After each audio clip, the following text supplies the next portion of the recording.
Torrent, ce n'est pas l'église. Mais l'église est venue après sur la croix de Golgotha, où les eaux de l'église ont profité pour couler avec les eaux de la prophétie de Ézéchiel 47. Et il y aura un moment où les eaux de l'église vont arrêter, mais les eaux qui coulent depuis le trône vont continuer. Et l'église n'est qu'une partie. Et pendant que le diable a encore réfléchi comment arrêter la progression de cette eau, il a commencé à donner des ordres pour freiner. Et le premier ordre qu'il a donné, tuer les chrétiens, c'est-à-dire la persécution. Et c'est là le deuxième mot d'ordre du diable pour arrêter la progression des autres. S'aimer l'ivraie, c'est-à-dire s'aimer la confusion entre les chrétiens. Vous êtes d'une même église, vous avez des congrégations différentes, des assemblées différentes.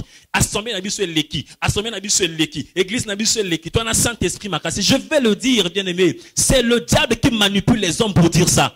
Qu'est-ce que le Seigneur a gagné à dire que moi, église Nabi sur l'équipe Saint-Esprit? Et le troisième mot d'ordre, la mondialisation. Parce qu'il y aura un quatrième mot d'ordre pour arriver à la fin. Mais le quatrième mot d'ordre, ça sera après l'enlèvement. Il va viser plus la destruction d'Israël. Bien aimé, le Seigneur revient bientôt. Il peut revenir aujourd'hui pendant que nous parlons. Pendant que nous prêchons, le Seigneur peut revenir. Mais il te pose la question de savoir, si je venais aujourd'hui, est-ce que tu mènes une vie de sanctification? La Bible dit il y a une fin pour toute chose. Écoute le conseil.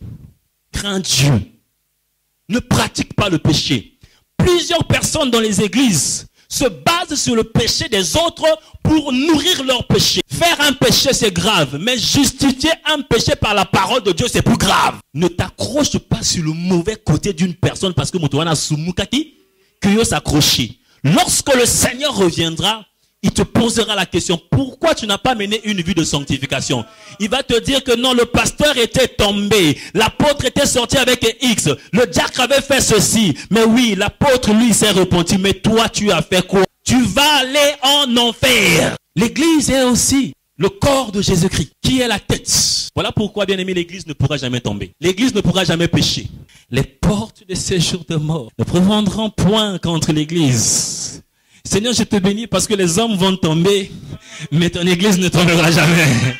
Parce que si l'église tombe, ça veut dire que Jésus-Christ pêche. Jésus-Christ ne peut pas tomber. Il est la sainteté incarnée, la purification parfaite. Christ ne peut pas pécher. Mais pourquoi dites-vous que l'église est tombée? Je vais vous dire une chose. Les hommes tombent. Les hommes vont vers le diable pour chercher l'onction. Et Christ donne le dos, il va ailleurs. Pendant que vous croyez qu'il y a Dieu, Dieu n'est plus. Et la vocation de l'église, nous avons expliqué hier. Allez, faites des nations. Alléluia, j'aime cette phrase. Allez, faites des nations mes disciples. Allez enseigner, allez prendre les nations. Faites des disciples. Des disciples, vous allez faire des apostolos. Et des apostolos, des disciples. Des disciples ensuite des apostolos. Des apôtres après des disciples. Un seul. C'est ça la vocation de l'église. Annoncer l'évangile de paix pour que les gens soient convertis et préparer les hommes au retour de Jésus-Christ sur la terre. La vision de Christ, c'est de faire quoi? D'emmener les hommes à la Jérusalem nouvelle. Et la mission de l'église, c'est de sauver les âmes, de faire des nations des disciples et de les emmener jusqu'à l'enlèvement. La mondialisation crée beaucoup d'opportunités. Mais derrière la mondialisation, il y a un esprit. Car le mot d'ordre du diable, qui est le troisième mot d'ordre, s'aimer la mondialisation. C'est-à-dire repartir dans Genèse 11 pour faire à ce que le monde soit un. Avoir le même langage. Le premier défi à relever, l'unité des chrétiens. Les chrétiens ne sont pas unis. On est divisés comme il n'y en a pas. Même dans nos églises locales, nous sommes divisés. Le temps n'est plus où nous allons dire que je suis de Paul, je suis d'Apollos, je suis de Céphas. Dieu n'a que faire de tout ça. Tu es de Christ, reste de Christ, car c'est Christ qui te sauvera. Si tu évangélises ton église, quand la personne viendra, trouvera des erreurs, des défauts. À Rokima. Mais si tu lui prêches Jésus, même si je tombe ou l'autre tombe, il dit, à Jésus. Prêchez Jésus, ne prêchez pas vos églises, ne prêchez pas vos pasteurs, ne prêchez pas vos leaders, mais prêchez la parole de Jésus. Jésus-Christ qui est le roi des rois, le Dieu d'Abraham, d'Isaac et de Jacob, c'est lui que nous devons prêcher. La pensée de Dieu au commencement, c'était allez, soyez féconds, multipliez-vous, remplissez la terre, assujettissez-la, dominez sur elle. Il faut aller. Au numéro d'affaires quoi? Il dit n'allez pas Venez, rassemblons-nous tous à la motomoko. Alors que Dieu dit, allez, dispersez-vous, remplissez la terre. La stratégie de Nimrod, c'était l'unité statique. C'est-à-dire, bon, moko et bougeait. Mais la stratégie de Jésus n'était pas l'unité statique, mais c'était l'unité dynamique. L'unité dans la diversité. C'est pas l'unité statique. Pourquoi tu es en train de jalouser le frère qui chante? Dieu ne t'a pas donné le don de chanter. Toi, fais ton don, tu es au protocole, fais correctement. Pourquoi tu jalouses le prédicateur qui prêche? Dieu ne t'a pas donné le don de la prédication. Contente-toi de ce que tu as. Le don que Dieu t'a donné, personne dans ce monde ne peut le faire mieux que toi-même. Voilà pourquoi il dit, ne venez pas, soyons un, mais allez partout le monde. Annoncer l'évangile. Mais soyez un. Je peux être là. Voilà pourquoi Paul pouvait dire, je suis absent de chair, mais présent en esprit. Alors, hey! Je ne suis pas avec vous, mais je suis un. Je ne suis pas avec vous physiquement, mais je suis d'accord avec ce que vous faites. Quand la nuée s'arrêtait sur le tabernacle, le peuple d'Israël se divisait carrément en forme de croix. Bien aimé, en septentrion, midi, orient et occident.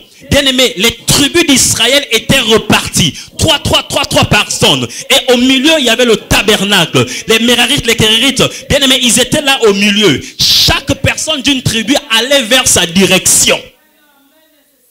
Mais l'alliance était là au milieu. Mais lorsqu'on sonnait la trompette, quel que soit l'objectif, que ce soit pour la guerre, que ce soit pour le départ, les tribus d'Israël n'existaient plus. Dan n'existait plus. Nephtali n'existait plus. Manassé n'existait plus. Manassé n'existait plus. Azer n'existait plus, mais c'était Israël qui existait. Ils s'étaient rassemblés, ils étaient un pour avancer, car ils avaient un seul objectif. Celui qui attaquait Dan, automatiquement attaquait Nephtali. Celui qui attaquait Nephtali, automatiquement attaquait Juda. Voilà pourquoi ils devaient être un pour avancer. Alors ce soir, je viens avec une trompette apostolique pour te dire, bien aimé, pour dire à l'église, le temps n'est plus de dire que je suis le Dieu de telle église, je suis le chrétien de l'église. Nous sommes chrétiens, soyons unis, avançons, annonçons l'évangile et que les nations soient sauvées, car Jésus-Christ revient bientôt. Alléluia. Église, réveillons-nous, arrêtons les querelles internes, arrêtons les différences internes, unissons-nous, allons dehors, annonçons l'évangile de Christ, car Jésus revient bientôt. C'est pas parce qu'on est tous appelés chrétiens que nous allons nous rassembler pour aller adorer. Car, bien aimé, ce n'est pas tous ceux qui vivent qui adorent le Seigneur. Tous ceux qui vivent louent le Seigneur. Mais il n'est pas écrit que tous ceux qui respirent adorent le Seigneur. Non. Ceux qui louent l'Éternel, on ne les cherche pas. Mais ceux qui adorent le Seigneur, on les cherche. Dieu cherche des adorateurs. Mais ceux qui louent, Dieu ne les cherche pas. Ma bangue loué keye, ma belé loué keye, banzete loué keye. Mais les adorateurs, on les cherche. Il n'y a que ceux qui ont reçu le sang de l'agneau à travers le sang de Jésus-Christ qui sont capables, avec les habitants du ciel, capables d'adorer le roi des rois. Si tu n'as pas été converti, tu ne peux pas adorer. Tu peux chanter des chants d'adoration, mais tu n'adores pas Jésus. Tu loues le Seigneur. Car l'adoration que Jésus-Christ reçoit avant de recevoir, il voit le sang. Il voit le sang. Il dit oui, ça c'est l'adorateur. Mais le sang n'a pas coulé sur toi. Comment tu veux adorer? Le signe de l'adoration, c'est le sang de Jésus. Laissez-moi adorer Dieu avec ma bouche. Laissez-moi adorer Dieu avec ma sanctification. Car celui qui se sanctifie adore le Seigneur. Bien aimé, si tu vis dans le péché, tu n'adores pas le Seigneur. Tu iras en enfer. Cherche Dieu.